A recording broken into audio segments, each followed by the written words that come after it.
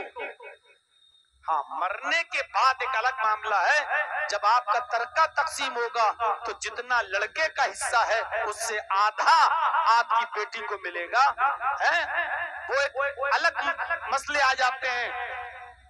آپ نے کیا اپنی زندگی میں انصاف کیا؟ کیا آپ نے اپنی وراثت میں اپنی بہن کو بھی کے لیے بھی وصیت کی کہ میری بہن کا بھی حصہ ہے؟ مجھے معلوم ہے پچھلی سال جب رمضان کا مہینہ آیا تھا اور میں اپنے شہر میں اٹاوہ میں تھا، روزے کی حالت میں مسجد میں جب میں گیا ظہر کی نماز کے لیے، جمعرات کا دن تھا، تو میں وضو بنا رہا تھا جب مسجد میں، تو وضو سے فارغ ہونے کے بعد ایک لڑکا مسئلہ پوچھتا ہے کہ مولانا ایک بات بتائیے، ابھی ہم جو کلہ کر رہے تھے وضو بناتے وقت ایسے پانی، تو کلہ کرنے کے بعد زبان میں تھوڑا پانی تو لگا ہی رہتا ہے، بھئی آپ نے ایسے لیا پانی کلہ کیا تو پانی تو تھوڑا سا زبان میں لگا ہی ہے، آپ دانتوں سے ایسے تھوڑی کرتے ہیں، ایسے تھوڑی کرتے ہیں، آپ نے پانی لیا کلہ کیا، اب زبان میں جو پانی لگا رہ گیا، چپکا رہ گیا، تھوک نکلتے وقت وہ پانی جو زبان میں چپکا ہے اگر وہ حلق کے راستے سے پیٹ میں چلا جائے تو اس سے روزے پہ کوئی فرق پڑتا ہے کہ نہیں پڑتا ہے؟ میں نے کہا یار یہ تو بڑا نیک آدمی ہے، دیکھو کیسا مسئلہ پوچھ رہا ہے بیچارہ۔ میں نے اس سے کہا کہ تم نے مسئلہ تو اچھا پوچھا ہے، لیکن کل جمعہ ہے، انشاءاللہ جمعے کے خطبے میں وہ مسئلہ بیان کروں گا، سب کو فائدہ ہو جائے گا، تمہارے اکیلے کو کیا ہے، کل ہم جمعے میں بتا دیں گے انشاءاللہ۔ اگلے دن جمعہ تھا، وہ پہلی صف میں آ کے بیٹھا ہوا تھا، آج مولانا صاحب مسئلہ بتائیں گے اور لوگوں سے میں کہوں گا کہ دیکھو میں نے پوچھا، مجھے ایک دن کا جو موقع ملا، اس ایک دن میں مجھے میرے محلے کے اور گاؤں کے لوگوں نے بتایا مولانا کیا پوچھ رہا تھا، میں نے کہا کل بتاؤں گا انشاءاللہ جمعے میں۔ ارے وہ تو بڑا بے ایمان آدمی ہے، بڑا کمینہ آدمی ہے، وہ مسئلہ پوچھتا ہے آپ کے پاس آتا ہے، اس نے اپنی بہنوں کا حق مارا ہے، اپنی بیٹی کا حق مارا ہے، اپنے بیٹوں کو دے دیا اپنی زندگی میں کہ جاؤ یہ تمہارا یہ تمہارا، اور بیٹیوں کی شادی کر دی، اس کو کچھ دیتا ہی نہیں، کہتا نہیں بیٹیوں کا کیا ہے، شادی کر تو دی، جہیز دے تو دیا، نہ اپنی بہن کو دیا نہ بیٹیوں کو دیا۔ اب دوسرے دن جب جمعے کا دن تھا، میں نے خطبہ دیا اور آدھے گھنٹے کا ہی خطبہ ہوتا ہے، میں نے اسی خطبے میں بیان کیا کہ لوگ مسئلہ پوچھتے ہیں، زبان کا چپکا ہوا پانی اگر حلق کے راستے سے پیٹ میں چلا جائے تو روزے پہ فرق پڑتا ہے کہ نہیں پڑتا ہے؟ اتنا اہم سوال، اتنا اہم مسئلہ، لیکن پوچھنے والے لوگ ایسے ہیں جو اپنے بیٹیوں کا اور اپنی بہنوں کا حق مار کے کھا گئے، وہ لوگ یہ مسئلہ پوچھتے ہیں کہ روزے پہ فرق